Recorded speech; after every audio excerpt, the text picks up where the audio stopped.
राष्ट्रीय संगोष्ठी की एक विशेष उपलब्धि है कि स्वभाव कैसे प्रतिबिंबित होता है कि एक शादी चल रही थी और शादी में ऐसे होता है कि कुछ फेरों में वधू आगे होती है, वर पीछे होता है, लेकिन वो वर था, पुरुष था, वो बार बार आगे निकल जाता था।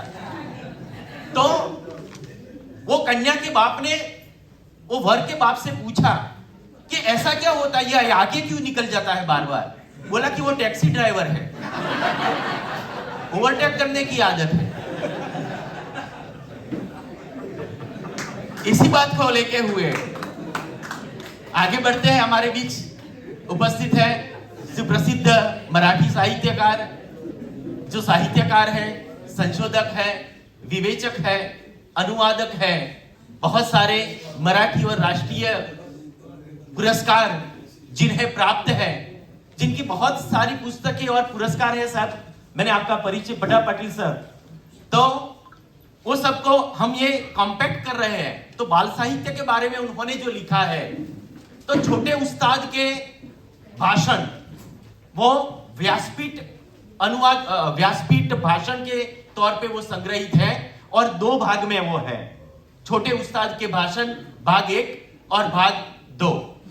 उसके अलावा त्रिदल और तुतारी नाम के एकांकी संग्रह भी उन्होंने लिखे हैं। उससे अच्छा मराठी में उन्होंने शालेय शिक्षण के लिए व्याकरण का एक पुस्तकें भी लिखी है। लेकिन सबसे उल्लेखनीय बात यह है कि बाल उपन्यास के बारे में भी उन्होंने बात की है। वो स्वरूप का भी उन्होंने अपने साहित्य में सर्जन किया है। और गोटिया जो पात्र है, मुझे ऐसा लगता है कि जब ये परिचय मैंने पढ़ा, ये सब साहित्य पर मैंने देखा, और एक फिल्म भी आई थी जिसमें गोटिया वो पात्र का बार बार उल्लेख होता था, उसकी फोन की घंटी बजती थी और गोटिया वाला जो होता था। तो ये जो बेजाबाज और जिगरबाज गोटिया, वो आपका उपन्यास है। और सीमेंट के जंगल में जानवरों की सफर, वो भी उनका बाल उपन्यास है।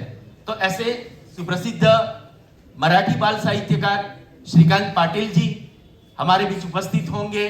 और ये व्याख्यान के बाद अध्यक्षीय कुछ रिव्यूज, कुछ उनके जो पॉइंट्स उन्होंने नोट किए हैं, उनके बाद हमारा ये सत्र का विराम होगा। जैसे आप जुड़े हैं एकाग्रता से, वैसे ही जुड़े रहिए। ऐसी अपेक्षा बनाए हुए श्रीकांत पाटिल जी से विनती करता हूं कि वो आए और मराठी बाल साहित्य की गतिविधियों के बारे में बताए। श्रीकांत पाटिल जी।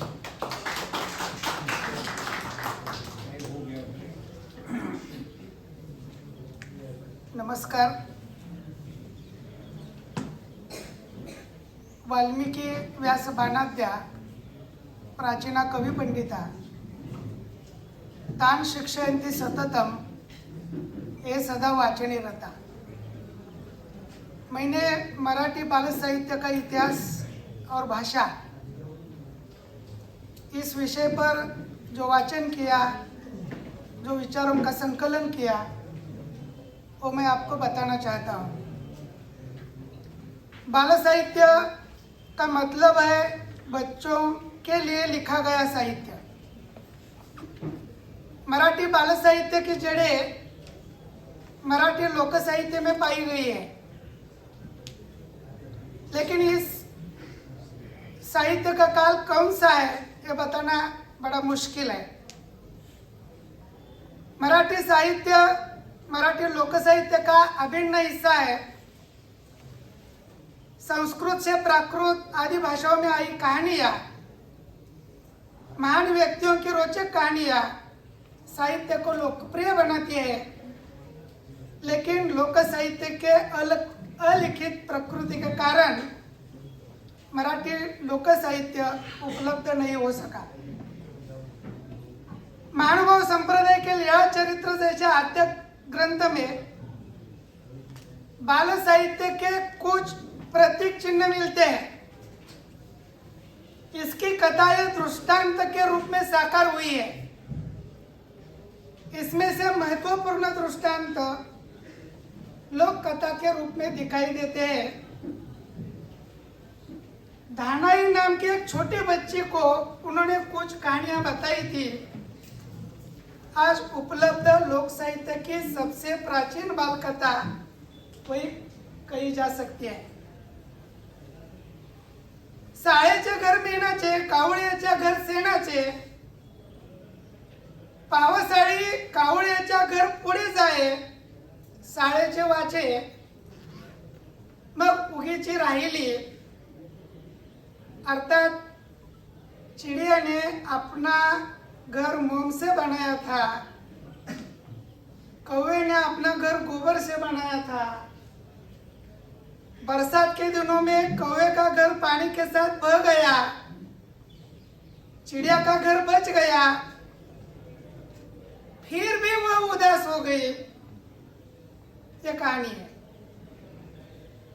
चक्रधर जी ने 12वीं सदी में दानाई को सुनाई हुई कहानियां और वर्तमान में छोटे बच्चों को सुनाई जाने वाली चिड़िया और कौवे की कहानियां एक ही है. यद्यपि पंचतंत्र 5वीं शताब्दी में लिखा गया संस्कृत ग्रंथ, लेकिन उसका अनुवाद 13वीं 14वीं शताब्दी में मध्यकालीन मराठी साहित्य की शुरुआत है. विष्णु शर्मा द्वारा लिखित पंचतंत्र बच्चों से लेकर बड़ों तक सभी का उद्बोधन करने वाला नीति ग्रंथ ही है. कल्पित कथाओं के माध्यम से नीति शिक्षा देने का प्रयास मराठी में पंचतंत्र ने किया है. सर, संस्कृत में कहा जाता है, ज्ञान तृष्णा गुरुनिष्ठा सदा अध्ययन दक्षता एकाग्रता महत्वेच्छा विद्यार्थी गुण पंचकम. इन गुणों को ध्यान में रखते हुए उस समय की शिक्षा प्रणाली में पंचतंत्र, हितोपदेश, हिसाब नीति आदि ग्रंथों का अंतर्भाव होता था. छोटे छोटे बच्चों से सबसे पहले अमरकोश, शब्द रूपावली कंठस्थ करवाई जाती थी. बाद में इन्हीं ग्रंथों का वाचन करवाया जाता था. बच्चों को अक्सर रामायण और महाभारत जैसी कथाएं सुनाई जाती थी. साथ ही साथ रघुवंश, कुमार संभव आदि महाकाव्यों की भारतीय संस्कृति के उच्च दर्शन करने वाली कहानियां भी बच्चों को सुनाई जाने लगी. महाकाव्य काल के बाद निर्माण हुई पुराण कथाएं तो बच्चों के लिए कहानियों का खजाना थी. घर में दादा दादी से लेकर बच्चों तक ये कथाएं सुंदर एवं श्राव्य रूप में सुनाई देती थी. लोक कथाओं जैसी लोकगीतों में भी बच्चों की मनोवृत्ति को आकर्षित करने वाली मनमोहक कविताएं मिलती हैं. मराठी में इसे अंगाई, फुगडी, भोंडला, उखाना, ओवी आदि नाम से जाना जाता है. बच्चों के गीतों की मुख्य विशेषताएं सरल भाषा में मजेदार विचार प्रस्तुत करके बच्चों का मनोरंजन करना. मराठी में कहा जाता है, करील मनोरंजन जो मुलांचे नाते जडेल प्रभूशी तयाचे. 19वीं सदी में इस बात की आवश्यकता बहुत देर से महसूस हुई और मराठी भाषा में बच्चों के लिए साहित्य होना चाहिए. मुद्रित कला के निर्माण के बाद अंग्रेजी भाषा के अनुकरण से बालक साहित्य की निर्मिती होने लगी. 1806 में तंजावर में सरफोशीराजे ने हिसाब नीति का मराठी अनुवाद किया. मेरा नाट्य संशोधन है, उसमें मैंने ये लिखा है कि शहाजीराजे भोसले ने मराठी का पहला नाटक लिखा है, लक्ष्मी नारायण कल्याण नाटक, और सरफोशीराजे ने मराठी में पहले बाल साहित्य हिसाब नीति का मराठी में अनुवाद किया है. यही मराठी में मुद्रित की गई पहली किताब है.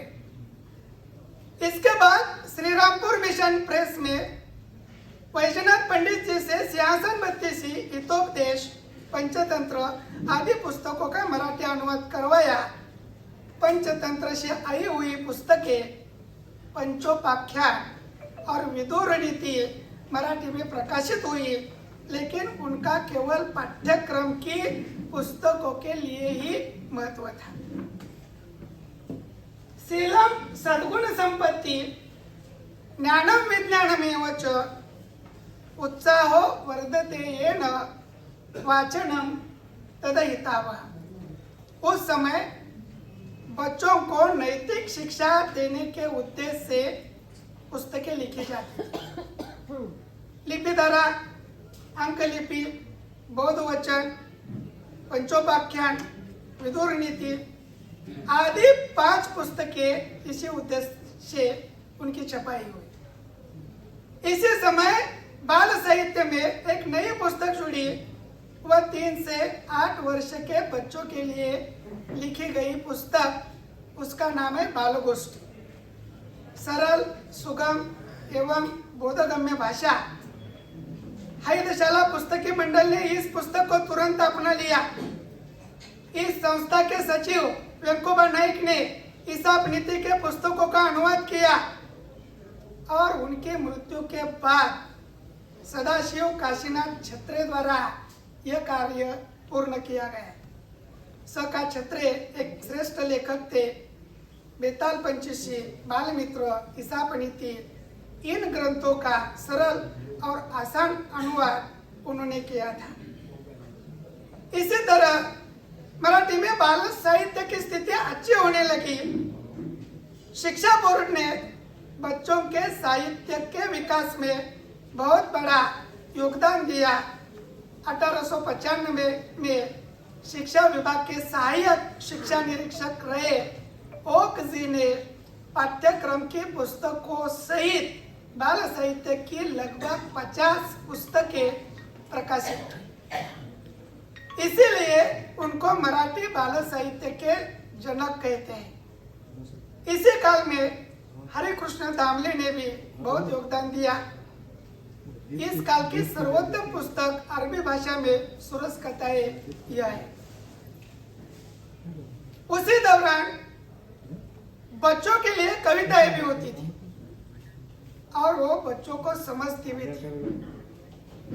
कविताओं की भाषा इतनी सरल, सुलभ और सुगम थी। उन्हें रिझाती थी यह सत्य इंग्रजी कविता के अभ्यास से अपने लोगों के समझ में आ गई। इस तरह की पहली कविता महादेव शास्त्री कोलटकर ने लिखी थी। बाद में ओक, दामले, लोंढे ने लिखी। इसके अलावा बच्चों की दृष्टि से की रचना, बाल गीतों की रचना करने की कोशिश करने वाले कवि दत्त, कवि नावा तथा रेवरन टिळक, भारत तांबे, माधव जुलियर, बाल कवि त्र्यंबक बापूजी ठोंबरे व गो माईदेव ने की। बालनाट्य की शुरुआत 19वीं सदी में शुरू हुई। कहानी और कविता की तुलना में यह विधा उपेक्षित नजर आती है। बच्चों के लिए नाटक लिखना 1828 में शुरू हुआ। बाल मित्र पत्रिका में बच्चों के लिए स.का. छत्रे द्वारा लिखित संवाद प्रसिद्ध है। राजा को देखकर मुझे क्या मिलेगा, भागीरथी उनके द्वारा लिखित नाटक है। 1829 में किरात ने पन्हाळगडाचा सिलेदार यह बच्चों के लिए ऐतिहासिक नाटक लिखा था। 20वीं सदी में बाल बुद्धि को पसंद आने वाले बाल गीतों का प्रवाह शुरू हुआ, जिनमें लक्ष्मीबाई टिळक, कवि दत्त, कवि भारत तांबे, कवि माधव जुलियन, इसके अलावा काशीबाई कानिटकर, हस गोखले, केशव सूत, कृष्णाजी केशव दामले, कारखानीस, कवी यशवंत यानी यशवंत दिनकर पेंढारकर, नागलिमी वाघो मायदेव, गोपीनाथ तळवळकर, ग पाटील, साने गुरुजी, PM कुलकर्णी, शांता शेळके, संजीवनी मराठे, सुमती पायगावकर, तारा देशपांडे, इंदुमती भावे, सरला देवदार, शिरीष पै, सदानंद रेगे, गदी माडगुळकर, करंदीकर, मंगळ वेडेकर, आरती प्रभू, मंगेश पारगावकर आदि जी ने महत्वपूर्ण योगदान दिया है। इसके अलावा मराठी आदमी के बारे में यह कहा जाता है, एक तो वो राजनीति का दीवाना होता है या दूसरा नाटकों का दीवाना होता है।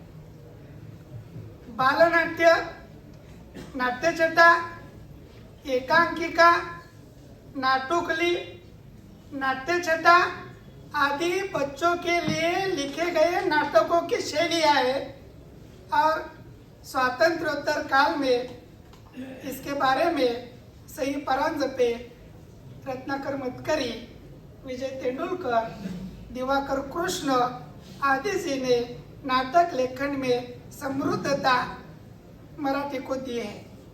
20वीं सदी में बाल उपन्यासीय विधा साहित्य क्षेत्र में तेजी से बढ़ी, जिसमें साने गुरुजी, गंगाधर गाडगीळ, अमरेंद्र गाडगीळ, महादेव शास्त्री जोशी, मालतीबाई दांडेकर, पाखरू चोरगडे, भालचंद्र रानडे, गोनी दांडेकर, गदी माडगुळकर, सुमती पायगावकर, राजा मंगळवेडेकर, श्यामला शिराळेकर, दिवाकर बापट, अशोक देशपांडे आदि ने ज्ञानवर्धक उपन्यास और कहानियां लिखी है। आज 21वीं सदी में बाल साहित्य का भ्रमण मराठी में द्रुत गति से शुरू हो गया है। इसमें एकनाथ आवाड जी है, संगीता बर्वे जी है, राजीव तांबे जी है, गोविंद गोडबोले जी है, नांदेड़ के जाने माने साहित्यिक डॉक्टर सुरेश सावंत जी है, डॉक्टर सतीश तराळ जी है, कैलाश दौंड जी है, बबन सिंधे, नाट्यछटा लिखने वाले चंद्रकांत निकाड़े, परशुराम आंबी, कथा लिखने वाले नसीम जमादार, शिवाजी चाळक और कविता में अग्रणी नाम जो है उसमें बहुत सारे कवियों का नाम हो सकता है। उसमें आइलवाड़ है और परशुराम आंबे जी है। इन सभी साहित्यिकों ने विभिन्न प्रकार के साहित्य बच्चों का मनोरंजन करना और ज्ञानवर्धन करना इस हेतु से लिखा है। बाल चरित्र, एकांकी, नाट्यछटा, उपन्यास, कहानियां आदि साहित्य प्रकारों में लेखन आज द्रुत गति से हो रहा है और यह एक आशाजनक और आश्वासक बात मराठी बाल साहित्य की है। बाल साहित्य की भाषा, मराठी बाल साहित्य की भाषा आनंददायक है। शुरुआती दिनों में बाल साहित्य की भाषा आसानी से समझी जाने वाली भाषा पर जोर दिया जाता था। 20वीं सदी में बाल कविता, कथा, उपन्यास और नाटकों की भाषा का सरल आकलन हो ऐसा प्रयत्न शुरू है। इसमें बाल कविताओं का गायन होता है, वही बाल कथा और उपन्यासों के संवाद, नाटक के पात्रों की मुंह बोली भाषा की तरह लिखे गए संवाद जिसमें बच्चों को दिलचस्पी है, कहानियों को रोचक बनाते हुए इस बात का भी ख्याल रखा गया है भाषा में कोई गड़बड़ी न हो। आज 21वीं सदी में बाल साहित्य की भाषा सरल, सुलभ और बच्चों को जल्द अवगत हो ऐसी लिखी गई है। बाल कविता में भी नयापन, कथा उपन्यासों की नवीनता, नाटक के नए नए विषय लिखते समय साहित्यकारों ने भी यह विषय बच्चों के लिए है, इसका ज्ञान और समझ प्रस्तुत करते हुए सरल सुविधाजनक भाषा में साहित्य लिखा है। धन्यवाद।